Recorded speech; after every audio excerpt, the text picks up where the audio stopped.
tem constatado na administração pública de uma forma geral é que há por parte do judiciário, e às vezes algumas experiências também fiscalizatórias de tribunais de contas, e confesso com vocês que não conheço a realidade aqui do nosso Tribunal de Contas do Mato Grosso do Sul, até porque sou de origem mineira, mas uma angústia muito grande, porque há, não sei se incitado pela mídia, não sei se por algum desvio das academias, das faculdades, ou se alguma ausência de discernimento no senso comum popular, mas se difundiu uma certa ideia de que a administração pública ela é regida como se fosse uma inimiga popular.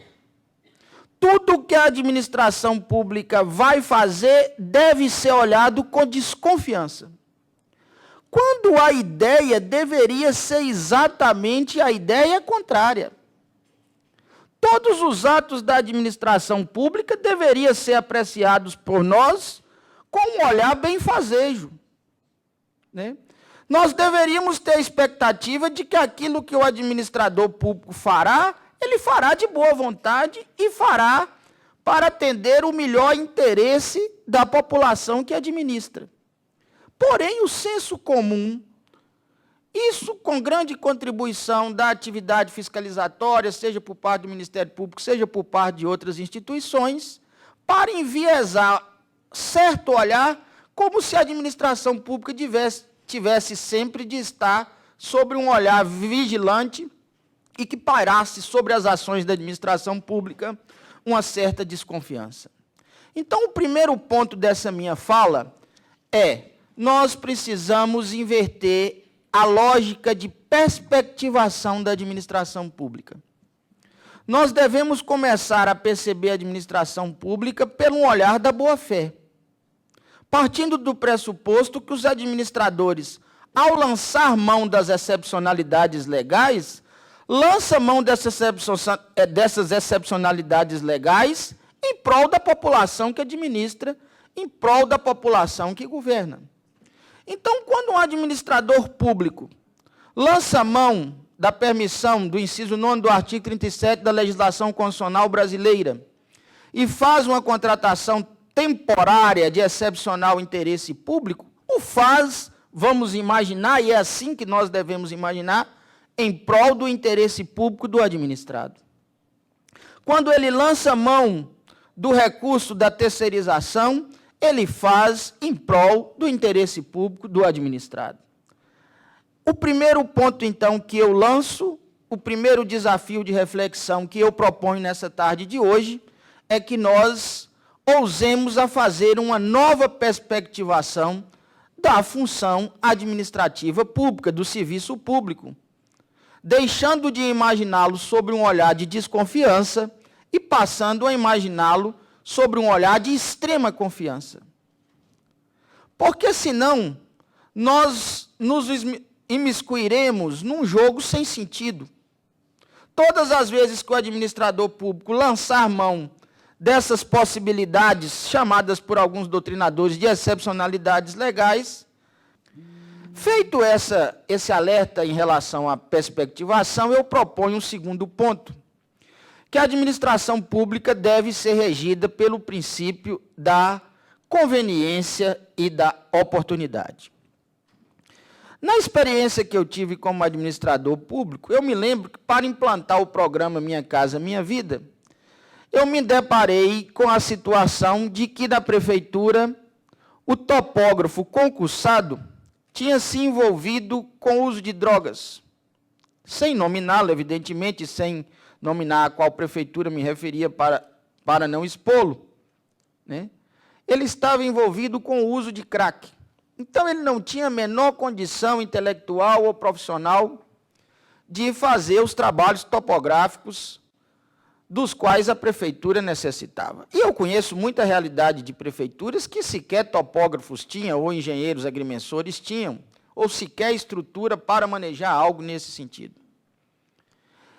E numa situação como essa, excepcional e temporária, eu não vejo outra alternativa, e quero não estar sendo ingênuo, nem do ponto de vista legal, nem do ponto de vista administrativo, que não seja lançar mão desse recurso.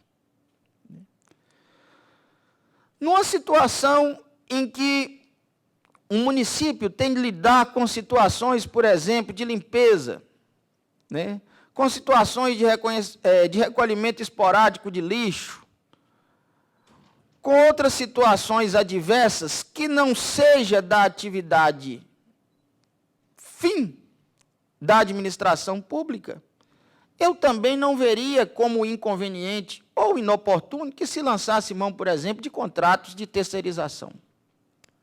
Porém, essa lei vem trazer uma inovação. Essa lei vem trazer uma inovação que é a possibilidade de contratação, inclusive nos serviços fins. Né? Não só aqueles serviços meio, né? Mas também nos serviços fins, né? Ou seja, serviços que são caracterizados como exercício direto e imediato da administração pública. Aqui, gente, pareceria uma excepcionalidade insólita, uma excepcionalidade incomum, se a realidade do Pacto Federativo Brasileiro fosse uma realidade, vamos dizer assim, confortável. Só que todos nós que estamos aqui hoje sabemos que os municípios não dispõem de recursos suficientes para tocar a agenda administrativa municipal. Os mineiros, eu tenho certeza que não dispõem. E imagino que os do Mato Grosso do Sul devem passar também por algum nível de dificuldade, né? Os estados tampouco possuem. E agora nós somos recentemente informados que nem a União, que é detentora de cerca de 70% da arrecadação tributária, também dispõe mais de recursos. No momento em que nós estamos em crise de recursos, porque vocês não tenham dúvidas que se o administrador dispuser dos meios mais confortáveis e dos meios geradores de menor desconfiança, e esses meios, leiam todos nós, como concurso público, né? A capacitação do servidor público, o funcionário de carreira pública, não tenham dúvidas de que o prefeito, né, não teria o menor problema, o administrador público, de um modo geral, o governador, o presidente, não teria o menor problema de dar ensejo ao caminho que é de maior conforto. A questão que se coloca é que não há dotação orçamentária, nem estrutura administrativa, estrutura de gestão pública capaz de atender às demandas, sobretudo as demandas imediatas, porque quem tem experiência municipal, gente, sabe que grande parte da demanda administrativa municipal, ela é decorrente das demandas imediatas. É a pessoa que tem câncer e quer vir fazer a quimioterapia na capital. É a pessoa que tem problema de rins e quer vir fazer hemodiálise. É a pessoa que a chuva veio e derrubou a casa, né? As demandas, elas são imediatas. Elas são imediatas e o povo sempre tem pressa. Até mesmo porque, não raro, o povo necessita da prestação do serviço público. Não tendo dotação orçamentária suficiente para percorrer os caminhos mais confortáveis, né? Os caminhos de maior zona de conforto da administração pública, me parece, e eu digo isso com segurança, de quem estudou muito e conta com experiência de mais de uma década nessa área, que é conveniente e é oportuno lançar mão tanto dos contrários excepcionais temporários, quanto agora essa possibilidade de ampliação da terceirização. O tema da terceirização, ele é um tema que ainda está na ordem do dia. Apesar de recentemente aprovado, ele ainda é passível de veto presidencial, né, e de nova apreciação de veto, se for o caso. E há discursos políticos, inclusive do líder maior do grupo político a qual a presidente da República pertence, no sentido, inclusive, até de um veto total a essa lei de terceirização. E como eu disse na entrevista antes de conversar aqui com vocês, eu não quero fazer exercícios de futurologia. Eu prefiro tratar a questão de maneira principiológica. Então, primeiro, no princípio da conveniência e da oportunidade, eu diria que tanto a terceirização quanto os contratos temporários excepcionais, desde que sejam temporários, porque vocês, funcionários dos tribunais de contas, eu imagino que o grande problema é quando esses contratos temporários adquirem características de permanentes. O grande dilema é quando o temporário passa a ter um viés de permanência. E aí nós temos de achar um equilíbrio razoável dentro disso aí. Então, vamos dizer assim, o primeiro questionamento principiológico de conveniência e oportunidade me parece perfeitamente encaixável. Nós passamos, então, a um segundo desafio principiológico da administração pública, que é o princípio da eficácia da administração pública, da eficiência da administração pública. A administração pública ela precisa ser eficaz e eficiente. Eu tenho um irmão, meu segundo irmão, trabalha no Ministério da Integração, e ele recebeu uma consulta do Ministério da Agricultura, porque havia 5.000 processos parados no Ministério da Agricultura, aguardando um parecer de um químico. E, por coincidência, assim como o topógrafo lá da prefeitura a qual me referia, esse químico do Ministério da Agricultura se encontrava licenciado por razões de saúde há alguns meses. E ainda que ele tivesse em plena atividade, ele jamais conseguiria, por razões humanas, ainda que desse um parecer por dia útil, né? Nós temos 365 dias no ano, sendo que nem todos esses dias são úteis. Caminhando para um pensamento mais conclusivo, né, nós, então, deveríamos nos ater a esses desafios que essas inovações legais nos apresentam e buscar, na medida do possível, né, com atenção, com zelo, que a administração pública e os funcionários que têm a incumbência de fiscalizar o exercício da administração pública, no sentido de que essa legislação possa ser usada da maneira mais benfazeja, da maneira mais eficaz, da maneira mais conveniente e da maneira mais oportuna possível.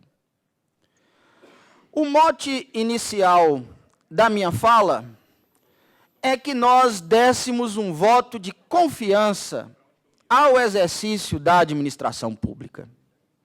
Que a administração pública passasse a ser perspectivada sobre um panorama de que ela quer prestar um serviço eficaz, conveniente, oportuno, e que ela quer realmente se engendrar na realização daquilo que é o melhor interesse público do administrado.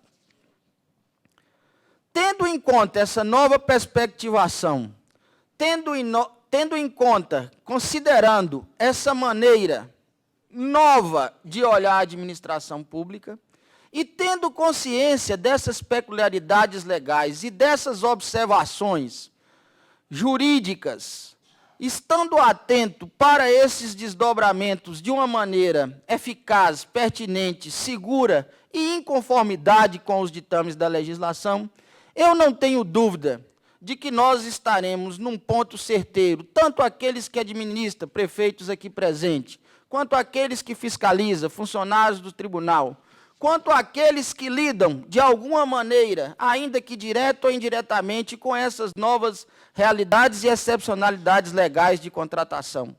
Se nós nos guiarmos por esses princípios de eficiência pública, de conveniência e oportunidade, nos cingindo àquilo que determina a lei pelo princípio da legalidade estrita, lutando e tentando conquistar esse espaço de uma nova perspectivação, que é a perspectivação positiva daquilo que a administração pública realiza, eu não tenho dúvidas de que o administrado do Estado de Mato Grosso do Sul e de outras unidades da Federação, dos municípios cujos prefeitos aqui estão representados, que todas essas atividades, guiadas por esses nortes, que são nortes simples, mas nortes importantes e dos quais nós não devemos nos descuidar, eu tenho certeza que trilharemos caminhos jurídicos, caminhos administrativos, que levarão o cidadão, o administrado, aqueles para os quais a nossa tarefa se volta, a um estado cada vez melhor de vida coletiva, de vida comunitária e de vida pública, e esses são os votos e as palavras iniciais nessa primeira ponderação que eu gostaria de deixar a todos vocês nessa tarde de hoje. Muito obrigado.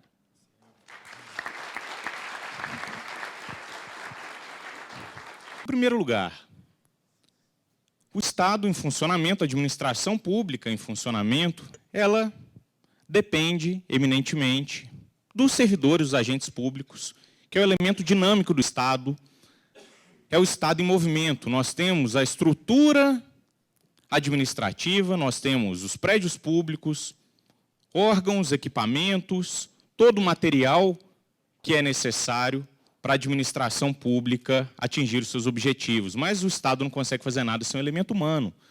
Então, o servidor público, ele tem que ocupar uma posição de destaque em toda discussão que vai envolver a administração pública. Bem, se eu vou falar do elemento humano dentro da administração pública, meu foco vai ser agente público. Quem que é o agente público? O agente público aqui, compreendido genericamente, como um prestador de serviços que se vincula ao Estado. E esse prestador de serviço vinculado ao Estado pode ter uma relação profissional, como no caso do servidor público, ele pode ser estatutário, pode ser seletista, ele pode ser um particular em colaboração com a administração pública. Agora, nesse momento inicial, o que interessa para nós? O servidor temporário, a contratação temporária por excepcional interesse público, tem que ser compreendida como uma espécie de agente público. Ou seja, o servidor temporário é um servidor público. E por que isso é muito relevante? Nós só conseguimos compreender também a contratação temporária se entender que, como espécie do gênero servidor público, trata-se de um trabalho em regime de subordinação com relação à administração pública. Se eu não compreender isso bem, como muitas vezes acontece em ações, por exemplo, de improbidade administrativa, em ações civis públicas, em que a petição inicial questiona a não realização de licitação para a contratação de servidores em caráter excepcional. Nossa, isso para nós é uma premissa muito importante. Pode parecer uma coisa muito simples, mas a Constituição determina no 37.21 a realização de licitação para contratação de serviços, prestação de serviços. No 37, inciso 2º, ela determina a realização de concurso público.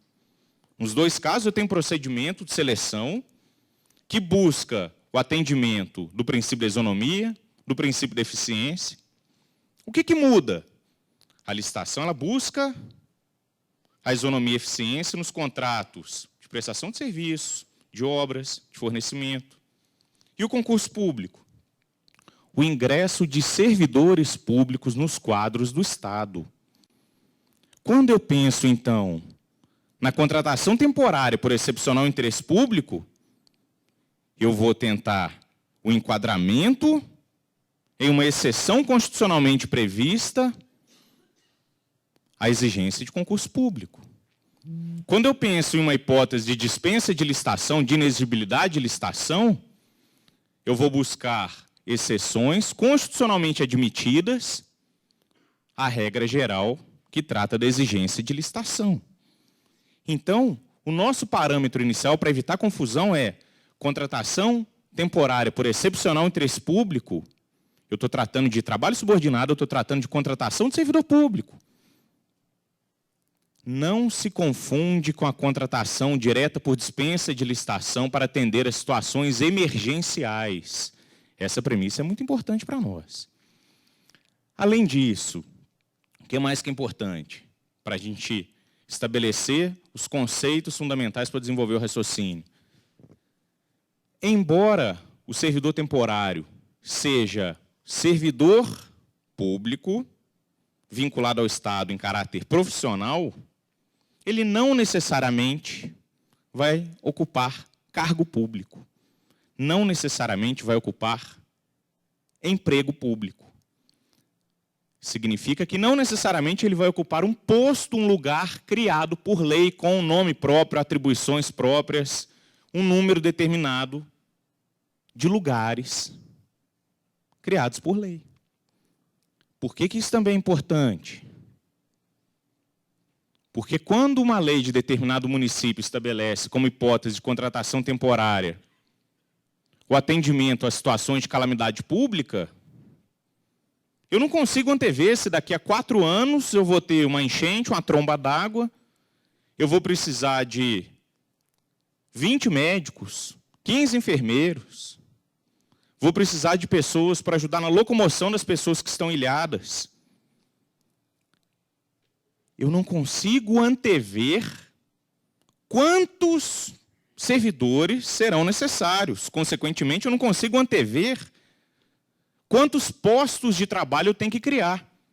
É por isso que nós não podemos exigir, como pressuposto de legalidade da contratação temporária por excepcional interesse público, que existam cargos e empregos criados por lei. E se não tiver? E se eu tiver 5 cargos criados no município?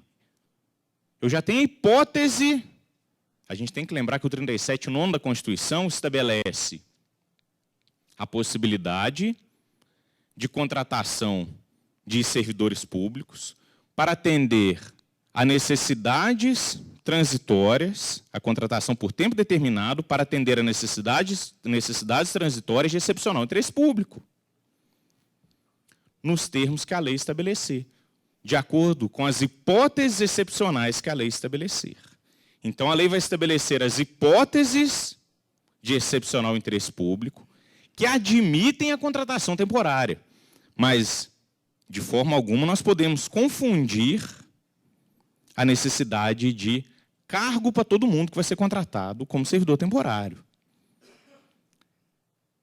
Outro aspecto importante como consequência, então. Existe função sem cargo. Então, o servidor temporário, ele exerce uma função pública, mas não necessariamente ele vai ocupar um cargo público. Quando eu penso em função pública, então, eu tenho 2 tipos de função pública previstos na Constituição de 88. Eu tenho a função permanente, que é a função gratificada, aquela função comissionada que o 37(5) da Constituição determina que sejam ocupadas por servidores de carreira. Nós temos as funções transitórias, que serão aquelas exercidas e desempenhadas pelos servidores temporários. Essa função transitória não vai ser criada por lei como um plexo unitário de atribuições com nome próprio, remuneração própria, etc. e tal. Muito bem. Atendidas essas premissas iniciais,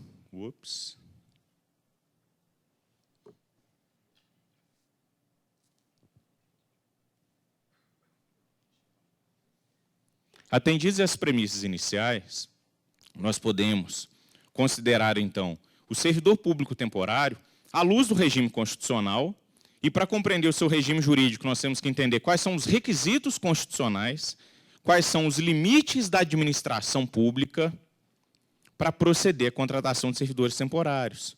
E por que isso é super importante? Porque a contratação temporária por excepcional interesse público, ela vai se balizar sobre distintos princípios constitucionais, todos de grande importância.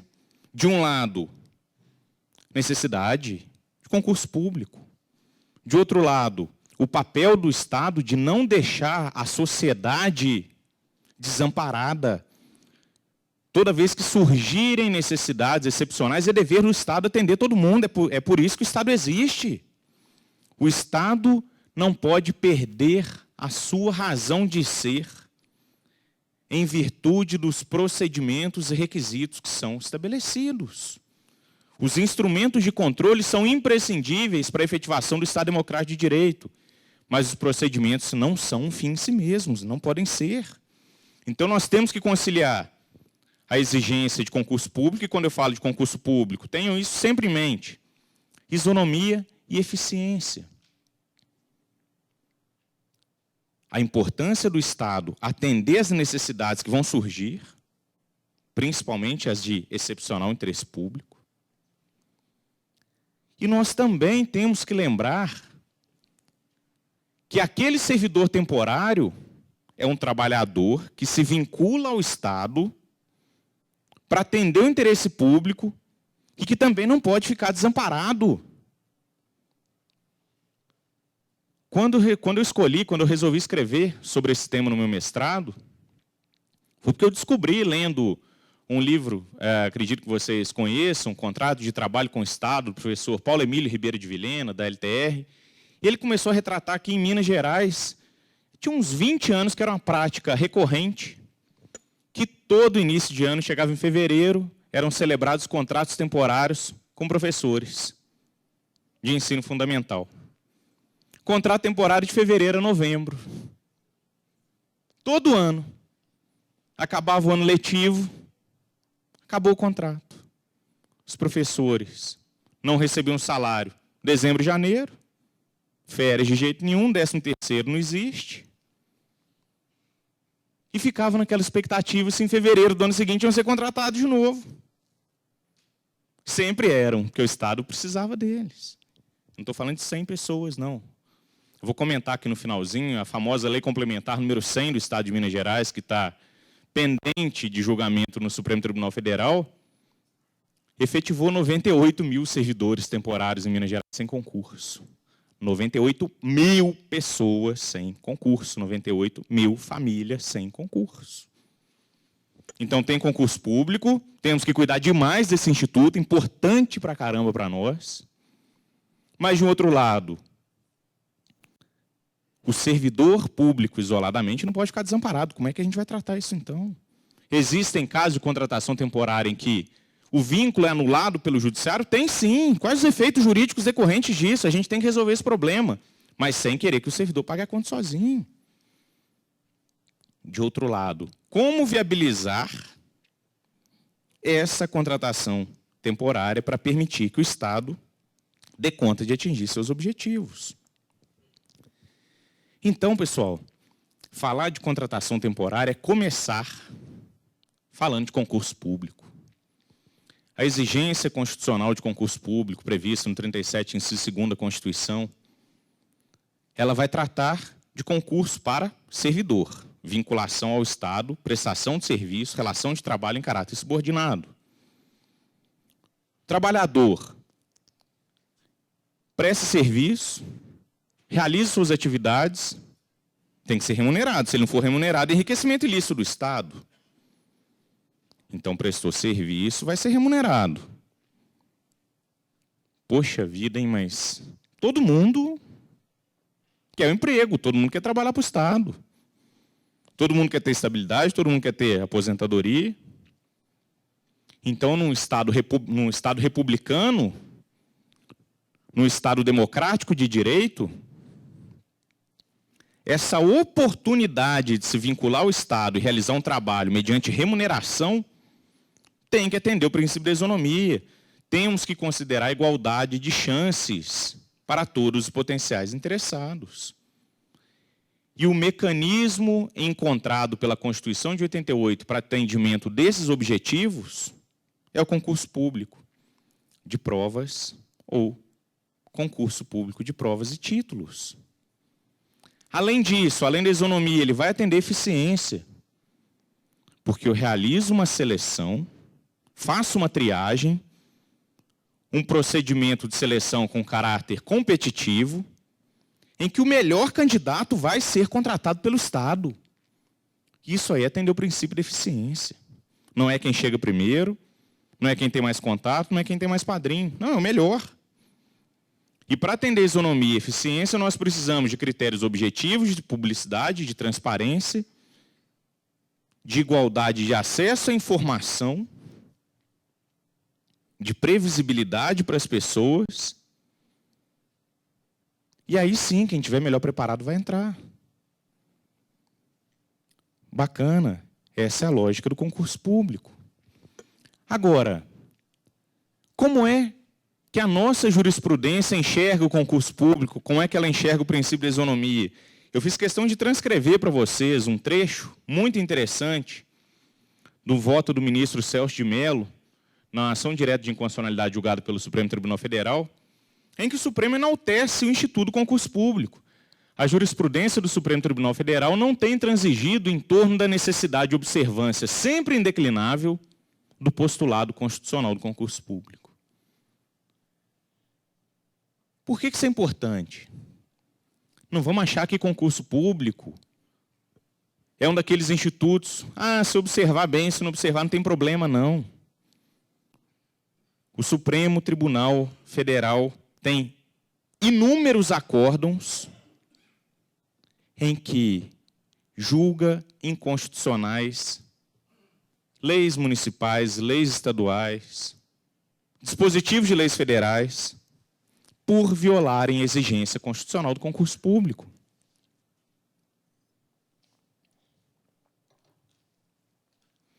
Nesse contexto, então, é que está muito claro para a gente qual é a regra. E a regra é, para admitir servidor no âmbito do Estado, tem que fazer concurso público. Só que a dinâmica do Estado é extremamente complexa. Administrar é difícil, é complexo. Os desafios do dia a dia são vários, não são fáceis. E nós não podemos engessar o administrador público e criar mecanismos legais que o impeçam de fazer o seu trabalho. Então é por isso que a Constituição de 88, muito sábia, muito atenta a esses pontos, estabeleceu que, em determinadas circunstâncias excepcionais, nós temos que admitir a contratação de pessoal sem cumprir, sem observar a regra geral, que é do concurso público. Pessoal, acho que eu perdi o negocinho aqui do... Mudou? Tá com você, né? Achei que eu tivesse deixado em algum lugar aqui. Então, nós temos que observar que a própria Constituição ela estabelece algumas exceções à regra geral, que é o dever de realizar concurso público. Que exceções são essas? Provimento de cargos em comissão, funções de confiança, cargos eletivos preenchidos por agentes políticos, o próprio 5º Constitucional, ingresso de advogados e membros do Ministério Público nos tribunais, acesso aos tribunais de contas, e, enfim, a contratação temporária em virtude de excepcional interesse público, o nosso 37, nono da Constituição. Vou passar, por favor. Tudo isso que eu falei para vocês até agora, acho que pulou um. Tudo isso que eu falei para vocês até agora tem por objetivo criar a moldura que nós temos que observar ao tratar da contratação temporária por excepcional interesse público. Ou seja, regra geral, para contratar servidor tem que fazer concurso. O nosso instituto, então, da contratação temporária é uma daquelas exceções consagradas constitucionalmente, então nós não estamos subvertendo a ordem jurídica constitucional, nós não estamos deixando de atender o nosso sistema constitucional. A própria Constituição de 88, lá no 37, o nono estabeleceu. A lei estabelecerá as hipóteses de contratação por tempo determinado para atender necessidades transitórias de excepcional interesse público. Legal. Quais são os requisitos constitucionais, então, para essa contratação temporária?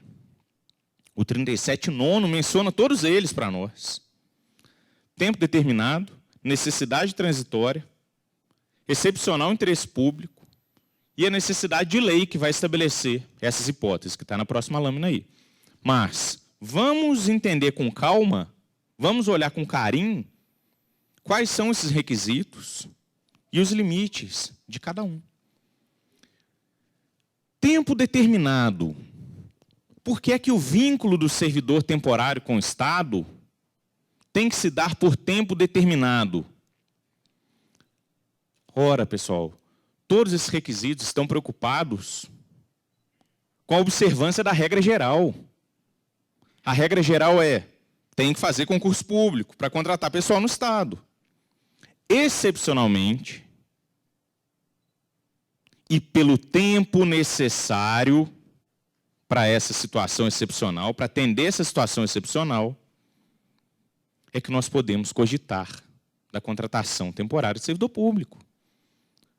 Se eu não estabelecer um prazo determinado para essa contratação, eu vou deturpar a situação excepcional e vou colocar gente por prazo indeterminado, caminhando para o infinito, sem a observância da regra geral, que é de fazer o concurso público. Agora, o que é prazo determinado? A Constituição não estabelece prazo máximo para a contratação temporária. A lei que estabelecer as hipóteses de contratação temporária que vai cuidar dos prazos máximos. Qual é a lógica do Constituinte? O prazo determinado é aquele necessário para atender a situação excepcional. Acabou a necessidade excepcional, volto para a minha normalidade. E a normalidade é concurso. Então, toda vez que a gente pensa em contratação temporária, eu vou falar isso na cabeça de vocês umas 30 vezes. Isso é exceção. A regra é concurso. O Instituto é importante. Regular as hipóteses excepcionais é importante para não engessar o Estado, mas também é importante para não banalizar as hipóteses excepcionais. A legislação infraconstitucional que vai estabelecer os prazos, ela vai ter que atender o princípio constitucional da proporcionalidade. Em que medida que determinada lei vai extrapolar o requisito do prazo determinado? Somente no caso concreto é que nós vamos poder discutir isso. Contratação de servidor temporário para substituir professor no semestre letivo. 12 anos. Está muito, né? Não vai ser proporcional, eu não vou conseguir ultrapassar o subprincípio da necessidade. Não vou falar muito de princípio da proporcionalidade aqui não, que senão o doutor Oswaldo pode me corrigir aqui, eu vou ficar sem graça se eu falar alguma bobagem. Mas a lei vai estabelecer prazo determinado. Prazo, vamos pensar, lá no Código Civil, em termo. Existe termo certo, aquele que a gente coloca o dia, bonitinho, a data. Um determinado prazo especificado em dia, mês e ano, fim do qual o vínculo acabou. Existe o chamado termo incerto, que embora o evento seja certo, para não confundir com a condição, o termo é incerto porque eu não digo exatamente que dia que ele vai acontecer. Ele é futuro e certo, vai acontecer, mas eu não consigo de antemão precisar o dia. Então posso proceder à contratação temporária de servidores enquanto durar a situação de calamidade pública no município de Cacilândia, do Dr. Davi. Ok, acabou a situação de calamidade pública, o prazo acabou. Não existe mais amparo jurídico para a manutenção desse vínculo. A Lei Federal 8745 de 93 é a lei da União que trata da contratação temporária no plano federal. Ela estabeleceu prazos distintos a depender da função a ser exercida. Estabeleceu, por exemplo, prazos máximos de 2 anos para professores substitutos em universidades federais, prazos de até 8 anos para contratação de pessoal para o Sistema de Vigilância da Amazônia, o CIVAM. Opa, 8 anos, muita gente começou a bater. É muito. Agora, eu tenho prazo, a possibilidade de substituição de servidor que está doente, que está acidentado, licença maternidade. Então, dependendo da situação excepcional, é que o prazo vai poder ser um pouco mais longo ou vai ter que ser mais curto. E a lei é que vai estabelecer isso. Se a lei ferir o princípio da proporcionalidade, a lei em si vai ser declarada inconstitucional. Necessidade transitória. Esse é um dos pontos mais polêmicos, até hoje polêmico na própria jurisprudência do STF. O que é necessidade transitória? Volto à nossa lógica inicial. Contratação temporária é exceção, a regra geral é concurso. Quando surge uma situação excepcional, eu tenho que resolvê-la. Agora, se a situação emergencial não for transitória, se eu passo a ter uma necessidade permanente, eu tenho que redimensionar os quadros da administração pública em caráter definitivo. Aí eu tenho que mandar a lei para a Câmara, tenho que criar cargo, tenho que fazer concurso, tenho que nomear servidor em caráter efetivo. Se a necessidade permanente ficar caracterizada, o administrador não está autorizado a proceder à contratação temporária. Agora, qual que é a polêmica? Para as atividades permanentes da administração pública, é possível a utilização do instituto da contratação temporária? É possível proceder à contratação temporária para atividades de magistério, de saúde, contratação temporária de engenheiro, contratação temporária de advogado,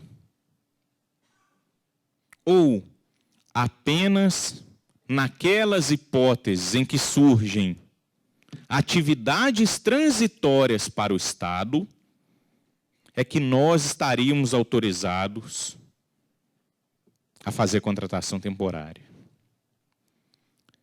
Isso é super importante porque tem divergência em vários acórdãos do Supremo Tribunal Federal. O medo do Supremo, o medo de todos os ministros, é permitir que a legislação municipal, estadual, federal abra brechas para contratação temporária a todo momento de atividades que deveriam ser exercidas por servidores efetivos. A Constituição não distinguiu atividades permanentes de atividades transitórias.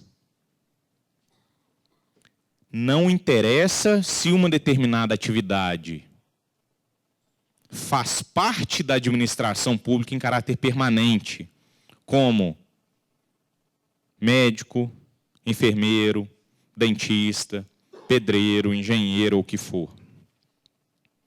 O que interessa é se naquele caso concreto surgiu uma necessidade transitória de contratação de uma pessoa por tempo determinado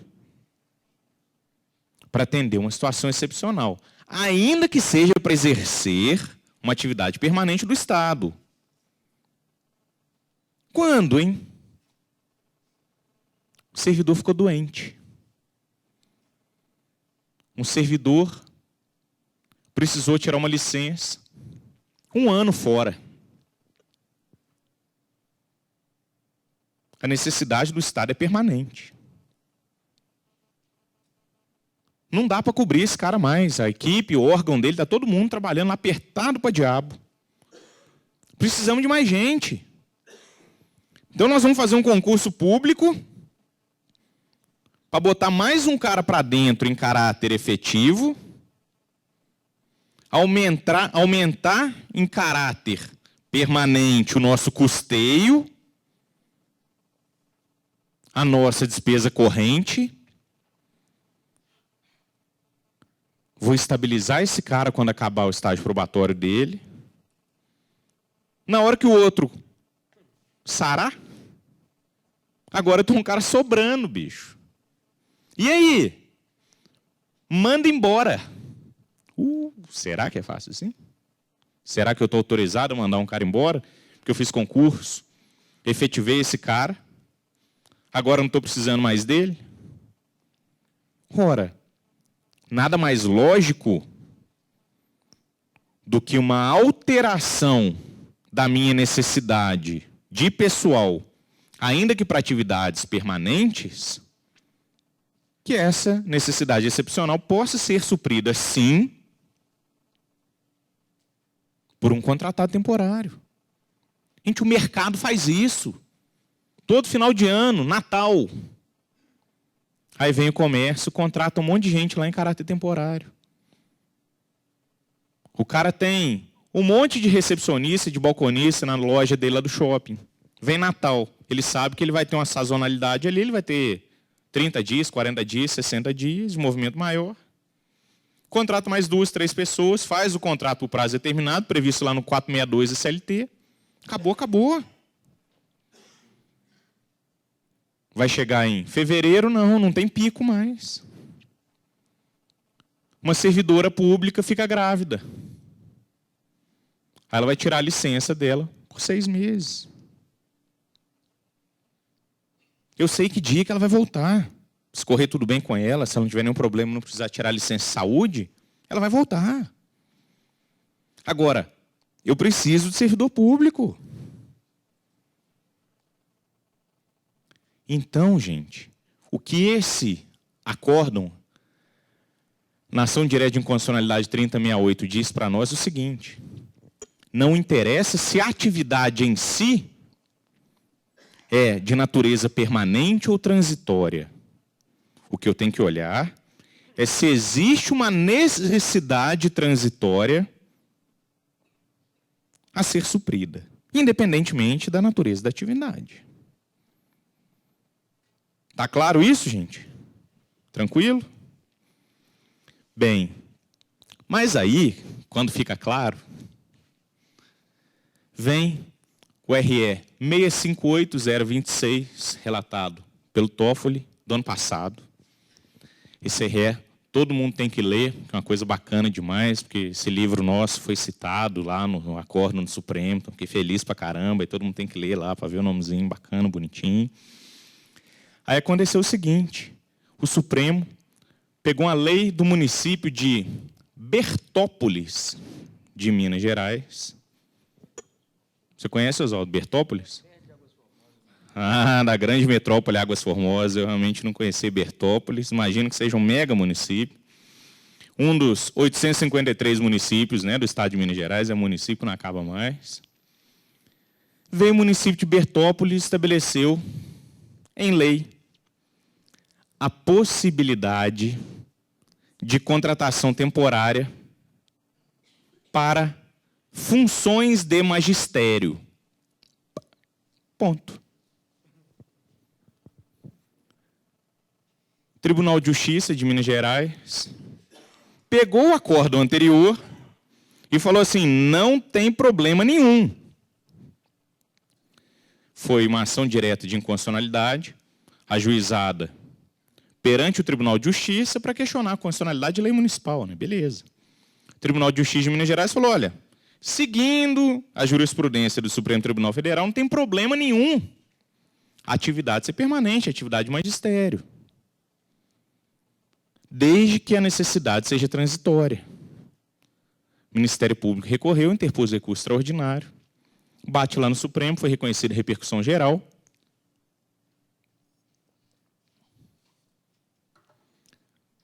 O Supremo, por maioria,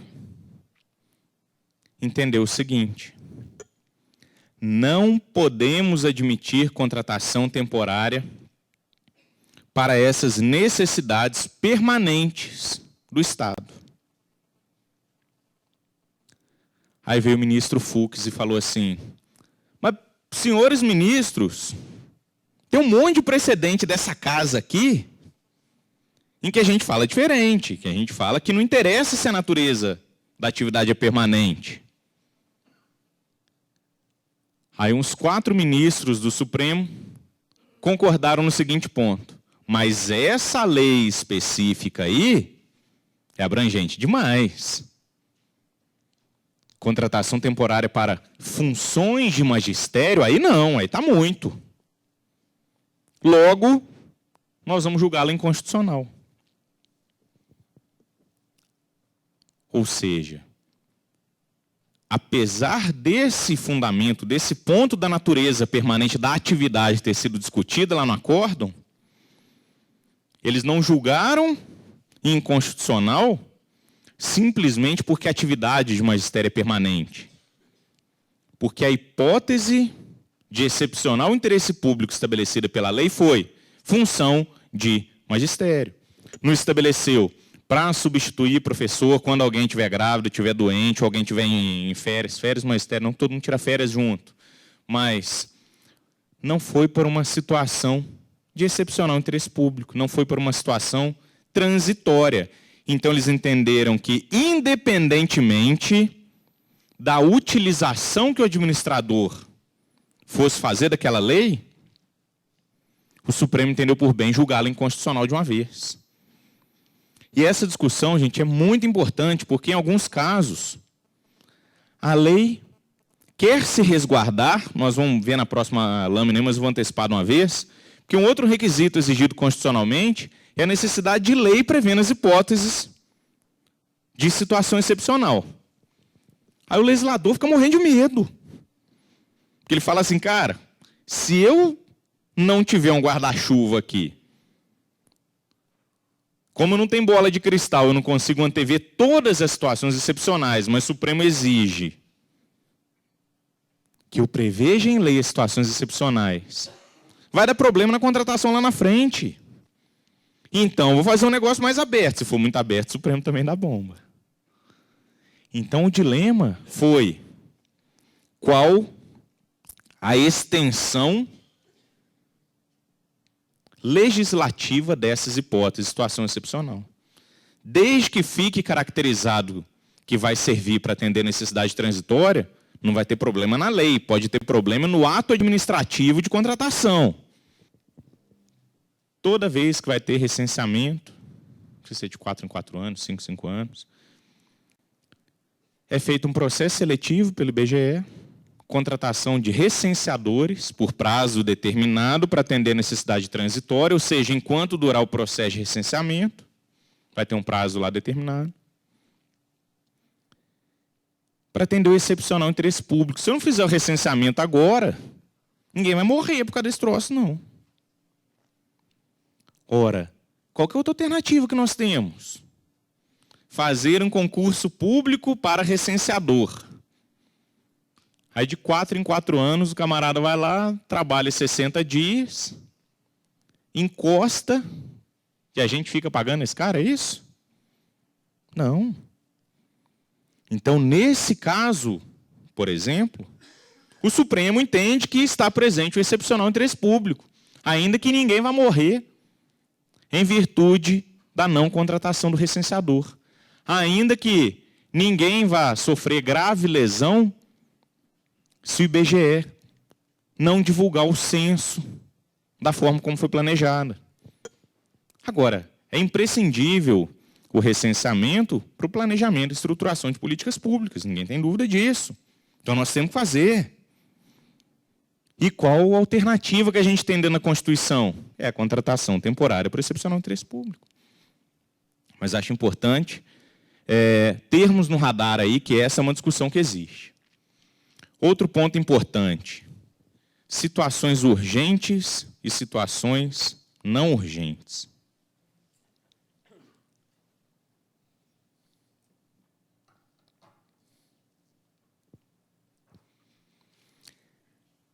Muita gente confunde contratação temporária por excepcional interesse público com contratação urgente. A Constituição não exige que se trate de situação de urgência. Super importante isso. O exemplo do IBGE é claro. Ainda que eu consiga me planejar para fazer um concurso público, se a necessidade é transitória, não justifica inchar a estrutura da administração com servidor efetivo, com servidor de carreira, fazer concurso público para esse provimento efetivo, e depois não vou precisar mais desse cara. Aí eu vou tomar bomba lá da lei de responsabilidade fiscal. Aí eu vou extrapolar meu limite de gasto com pessoal. Então faz parte do meu planejamento contar que em alguns momentos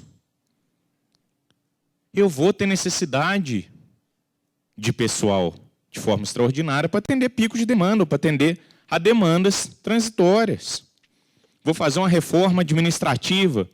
Muitas vezes eu preciso de um mutirão para limpar a casa. Ok. Consigo justificar a contratação temporária para a implementação de um determinado software específico. Ok. Consigo fazer contratação temporária para uma campanha preventiva realizada pela Secretaria de Saúde. Não estou falando de epidemia, não. A prevenção é importante, a prevenção na segurança, a prevenção na saúde, prevenção tudo quanto é lugar, é muito melhor do que remediar esse troço. Então o que a gente faz? Planeja, identifica o prazo determinado necessário e suficiente para atendimento da necessidade transitória.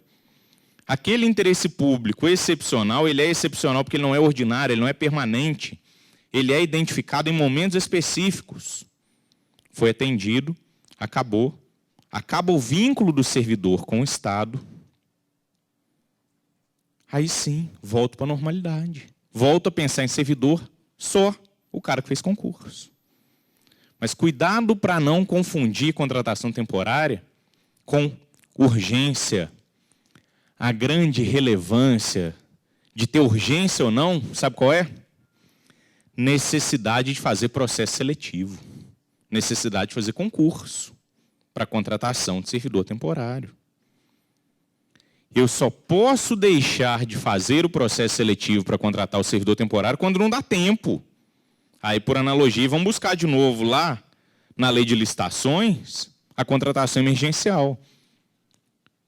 Alguém vai ter que ter peito para justificar e assinar embaixo no processo administrativo que não dá tempo de fazer processo de seleção para admitir servidor temporário sob pena de perecimento de direitos. Isso vai ter que estar lá dentro do processo, justificado. Alguém vai ter que matar. Agora, dá tempo de fazer um concurso, um processo de seleção. Para servidor temporário? É, para servidor temporário. Exemplo clássico aí é o nosso recenseamento do IBGE. Quem tem interesse de se vincular ao Estado por 6 meses para desempenhar a atividade XPTO, a remuneração é tanto, nós vamos ter uma prova aqui de múltipla escolha. Beleza, vai lá, faz a prova. Tem uma lista de classificados, assina o contrato com todo mundo. Então, a importância de separar situações urgentes das situações não urgentes é porque, na urgente, eu fico dispensado da necessidade de fazer o meu processo de seleção. É claro, se é urgente, eu tenho calamidade pública, eu tenho epidemia, não vou matar um monte de pessoas aí porque eu tenho que fazer processo de seleção. Claro que não, a lógica não pode ser essa. Agora, não podemos banalizar essa lógica de que a contratação temporária é aquele instituto de contratar servidor sem concurso. Nossa, eu ouço isso todo santo dia. Ah, contratação temporária é aquele troço de contratar servidor sem concurso. Não necessariamente. Existe um concurso, que a Lei Federal 8745 chama de processo seletivo simplificado, que, na minha opinião, esse nome leva a equívoco, porque a Constituição de 88 ela estabelece que o concurso tem que ser de provas ou de provas e títulos, mas em nenhum momento ela estabelece que o concurso tem que ser complicado. Eu posso ter um concurso público de provas de múltipla escolha. O processo seletivo simplificado é o quê? É ver a foto? Não vai, não passa na isonomia. O processo seletivo simplificado é ver sobrenome, também não passa, ordem de chegada também não vai. Ah, eu vou ter que fazer uma provinha, legal, então isso é concurso. É concurso de prova. Administração pública. Publica edital, faz concurso, classifica, aprova um monte de gente. Tem gente lá comprando por conta no cartão de crédito, mas vem a administração pública e não nomeia. Aí está o prazo de validade do concurso moendo e a pessoa não é nomeada de jeito nenhum. Fala, bicho, dentro do prazo de validade do concurso, juízo discricionário, conveniência, oportunidade, vamos ver aqui, acho que nós vamos nomear. Só que não nomeei ninguém para aquela vaga e tem 300 pessoas lá contratadas temporariamente.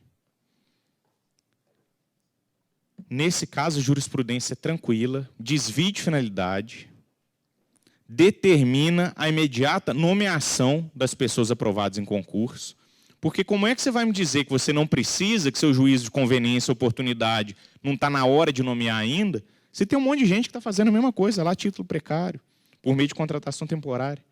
Então, a jurisprudência reconhece o desvio de finalidade, ofensa boa-fé objetiva, ofensa ao princípio da confiança.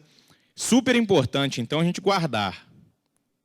Tem gente aprovada em concurso, e, ao mesmo tempo, contratação temporária, caracterizado o desvio de finalidade. O desvio de finalidade está lá no artigo 2º da Lei de Ação Popular, bacana.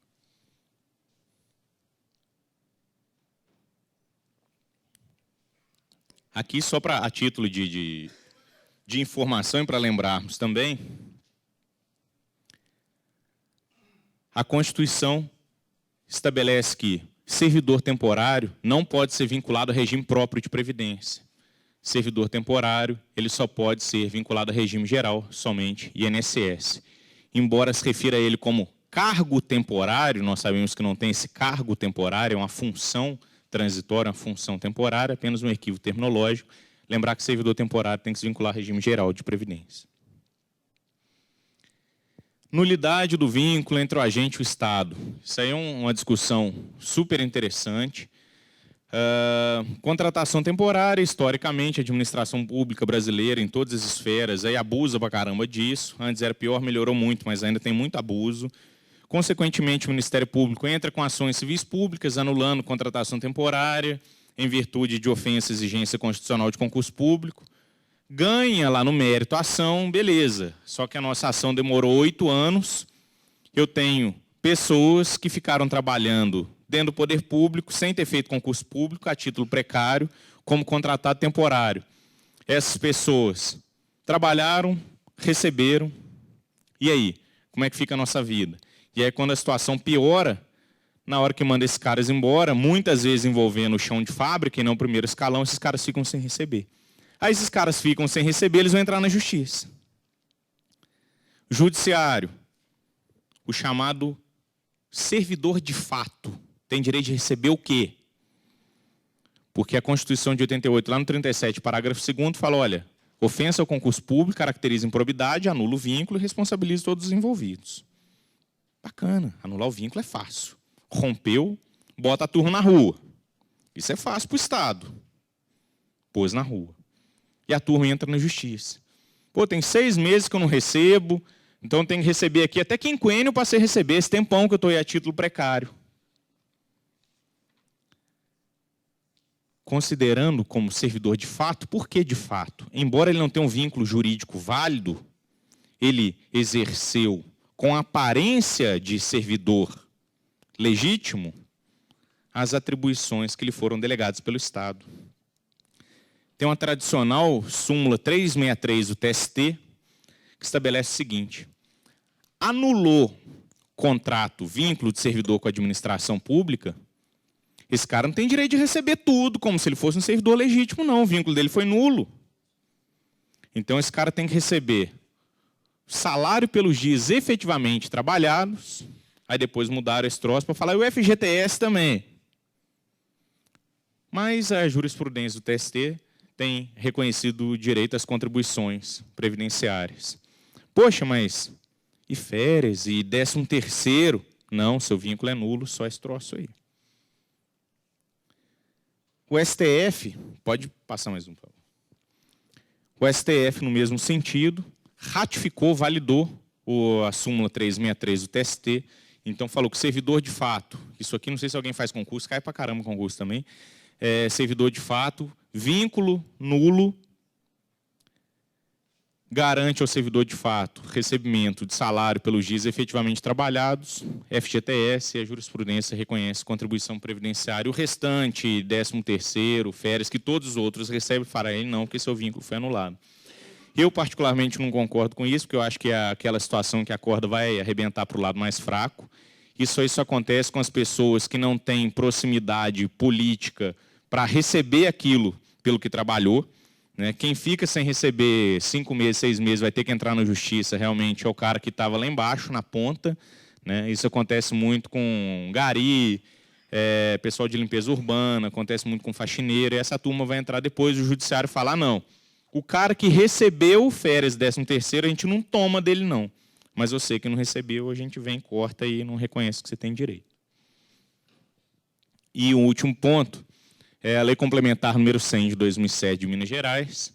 O Estado de Minas Gerais baixou uma lei estadual, como havia um leve abuso do Instituto da Contratação Temporária no Estado, 98 mil servidores contratados lá em caráter precário, tinha gente dentro do Estado há mais de 15 anos trabalhando em caráter precário, por tempo determinado, para atender necessidade transitória. Aí veio o governo do Estado e falou o seguinte, vamos baixar uma lei aqui para efetivar essa galera toda, porque, afinal de contas, a gente não pode botar essa turma na rua que está aí. Aí editou a Lei Complementar número 100, famosa Lei 100. Lá em Minas, todo mundo sabe o que é esse troço. Aí o Ministério Público ingressou com ação direta de inconstitucionalidade, o Supremo, por unanimidade, falou, isso aqui é procedente demais da conta, como nós dizemos lá em Minas Gerais, integralmente procedente, anula o vínculo com efeitos ex tunc, o que a galera recebeu nós vamos deixar lá, mas imediatamente manda todo mundo para a rua. Agora a turma está brigando lá, tem embargo de declaração que ainda não foram julgados. Qual que vai ser o tamanho da modulação de efeitos? Desses 98 mil aí, metade, no mínimo, é da educação. Aí você imagina, vão parar as escolas do Estado hoje, enquanto você não conseguir concluir um concurso público, fica todo mundo sem aula. Ah, mas então modulação, beleza.